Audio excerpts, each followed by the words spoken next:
Breaking news, వాళ్ళ భార్య pregnant అయింది. అతను షాక్ అయ్యాడు. తను వాడుతున్న ప్రోడక్ట్ ఫెయిల్ అవ్వడం వల్లే వాళ్ళ ఆవిడ ప్రెగ్నెంట్ అయిందని ఎంజాయ్ కంపెనీ పైన ₹1 కోటి నష్టపరిహారం ఇవ్వాలని కేసు వేశాడు. ఎక్కడ చూసినా మీ గురించే మాట్లాడుకుంటున్నారు. కాల్ని పరువు తీశారు కదయ్యా. అది కాదు రావణ, నువ్వు నీ కొడుకుతో మాట్లాడాలి కదా. అయినా అదేం పని అన్నయ్యా? ఏమయ్యా, ఇలాంటి విషయాలకి ఎవరైనా కోర్టు దాకా వెళ్తారా? ఒరే, ముందాళ్ళని పంపించే. ఇక్కడ చూసినా మన కాలనీ పేరే. అసలు ఆన్ని కాదయ్యా, నేను అనాలి. ఇంట్లో ఏం జరుగుతుందో కూడా తెలుసుకోలేకపోతున్నాం. అయ్యా, మీరు చెప్పినవన్నీ విన్నాను.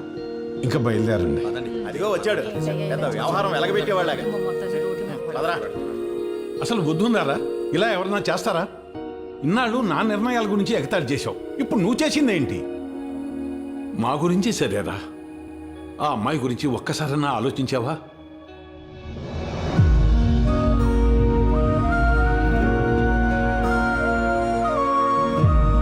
ఇది విని అటు నెటిజన్లు ఇటు పబ్లిక్ రకరకాలుగా మాట్లాడుతున్నారు. తెలుగు రాష్ట్రాల్లో ఇది హాట్ టాపిక్ అయింది.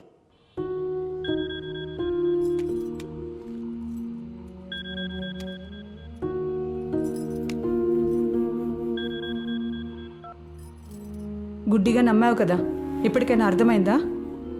అవసరానికన్నా ఎక్కువ వెనకేసుకొస్తే ఇలాగే జరుగుతుంది.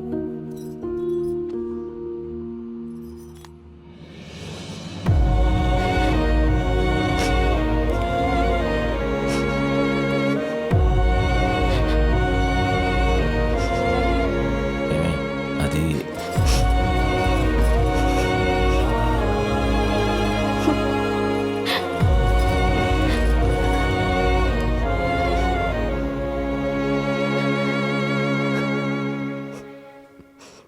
కేసు వేసి వారం రోజులు గడిచినా ఇప్పటికీ అదే కేసు గురించి మాట్లాడుకుంటున్నారు. కామన్ పబ్లిక్ దీని గురించి ఏమంటున్నారో చూద్దాం. సార్, ఇలాంటి కేసు మీరు పెడతారా? సార్ సార్ ఆగండి సార్, ఇలాంటి కేసు మీరు పెడతారా? చెప్పండి సార్. సరిపోయారు. ఈ జనరేషన్ అంతా ఇంతేనండి. ఇంట్లో కూర్చొని మాట్లాడుకోకుండా కోర్టు వరకు ఎందుకో. కుర్రోళ్ళు అంతేనండి. మీరు ఇలాంటి కేసు పెడతారా భయ్యా? ఊరుకో బ్రో, అమ్మాయిలు దొరకడమే కష్టమైపోయింది, ఇంకా నువ్వు కేసు అది ఇది అంటున్నావు. 143 సార్, ఇలాంటి వాటి మీద కేసు వేయొచ్చా సార్? అది మన హక్కమ్మా. బియ్యపు గింజ నుండి పెద్ద పెద్ద ప్రోడక్ట్స్ వరకు దేని మీదైనా కేసు వేసే అధికారం మనకుంది. నాకు తెలిసి ఈ ప్రోడక్ట్ మీద ఫస్ట్ టైం అనుకుంటా.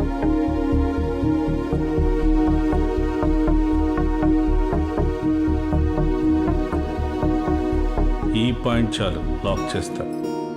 హాస్పిటల్కా? నేను తీసుకెళ్తాను పదా. ఏమే, నేను తీసుకెళ్తాను పదా.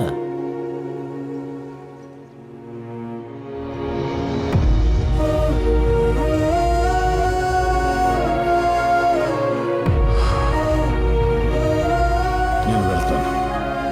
పదమ్మా. బాబు జాగ్రత్తగా పోనీ.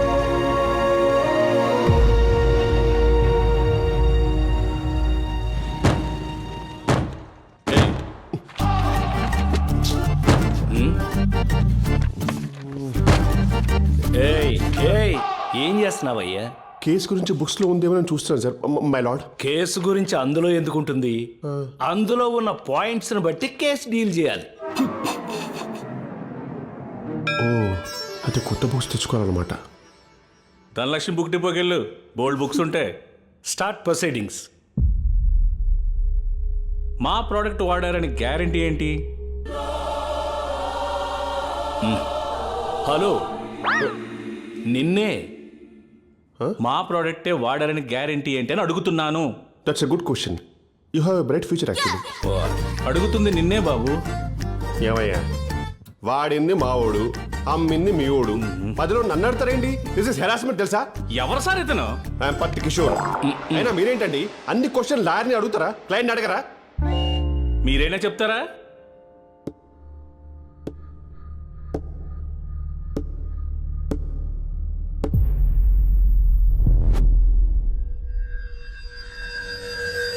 సార్, మళ్ళీ ఏంటయ్యా? సార్ వాలంటీరింగ్ అయితే చేశాం కానీ ఎవరు ఫోటో ఇవ్వట్లేదు సార్. మీరు ఒక్క ఫోటో ఇస్తే. సార్ తీసుకోండి. ఆ ఫోటోని మీ కంపెనీలో న్యూస్ పేపర్లో పబ్లిష్ చేశారు సార్. సార్ కావాలంటే ఒకసారి చూడండి సార్.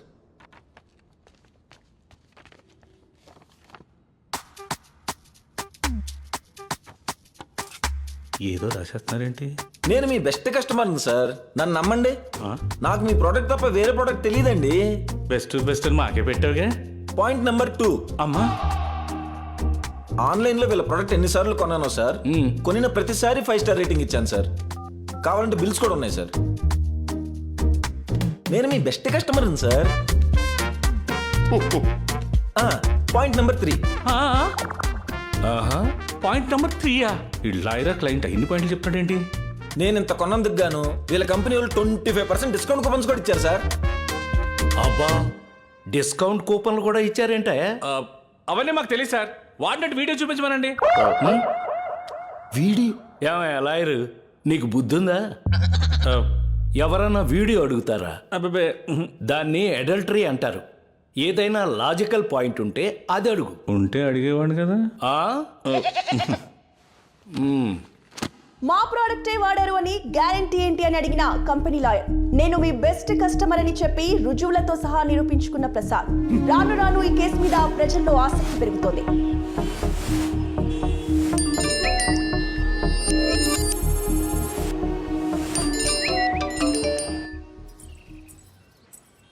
ఒక బ్రెడ్, ఒక పాల ప్యాకెట్ ఇవ్వండి.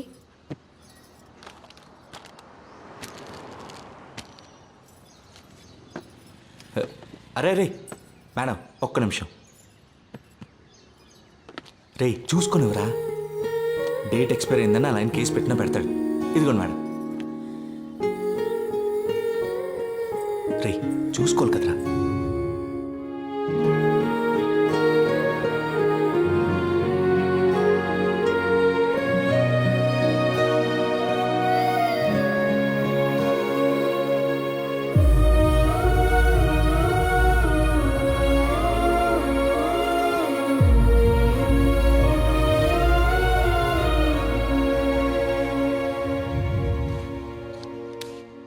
ఏమండి, ఇదిగోండి. నానా వెళ్ళొస్తాం. నేను తీసుకెళ్తా. ఏమే, నేను తీసుకెళ్తాను.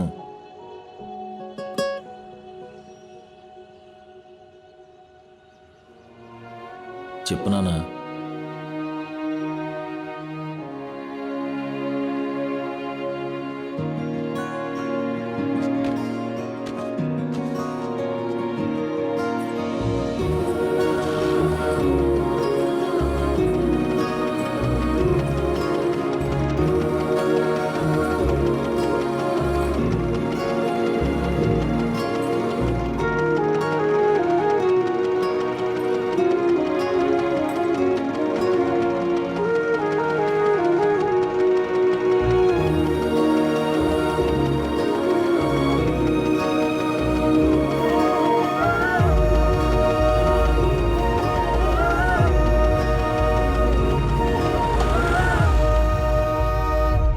రేయ్, మర్చిపోయావా?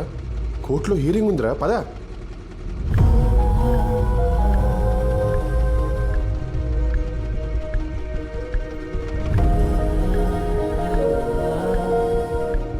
రేయ్, కోర్టుకి వెళ్ళాలరా.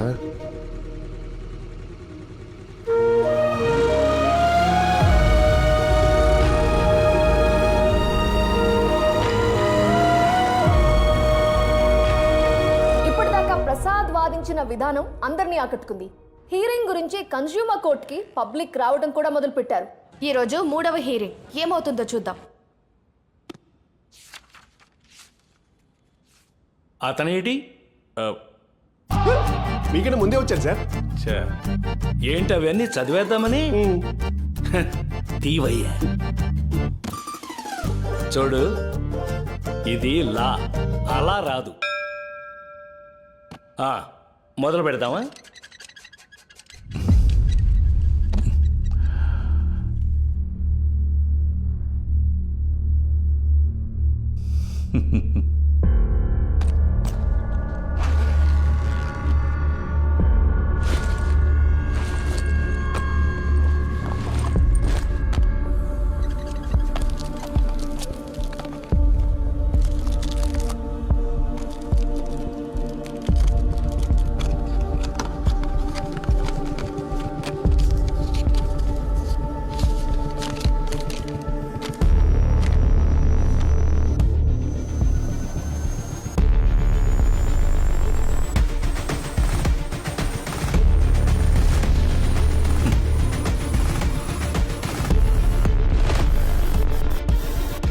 టర్మ్స్ అండ్ కండిషన్స్ షరతులు వర్తిస్తాయి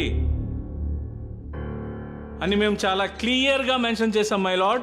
no method of contraception can give you 100% protection against pregnancy, HIV or STDs. We are not responsible for her pregnancy, my lord. వాళ్ళ వైఫ్ ప్రెగ్నెన్సీకి మాకు ఎటువంటి బాధ్యత రైట్. టర్మ్స్ అండ్ కండిషన్స్ ఉంటాయి కదా, చూసుకోవాలి కదా. ఏ నా క్వశ్చన్ నువ్వేస్తావేంటి? నా క్లయింట్ మీరే క్వశ్చన్స్ అడుగుతారా? నా క్లయింట్ కాబట్టి నేను కూడా అడుగుతాను. టర్మ్స్ అండ్ కండిషన్స్ ఉంటాయిగా. అతను వదిలేవయ్యా, కరెక్టే కదయ్యా. వాళ్ళు టర్మ్స్ అండ్ కండిషన్స్ మెన్షన్ చేశారు కదా. సింకులో ఉన్నాం. ఏడ్చు. How's it?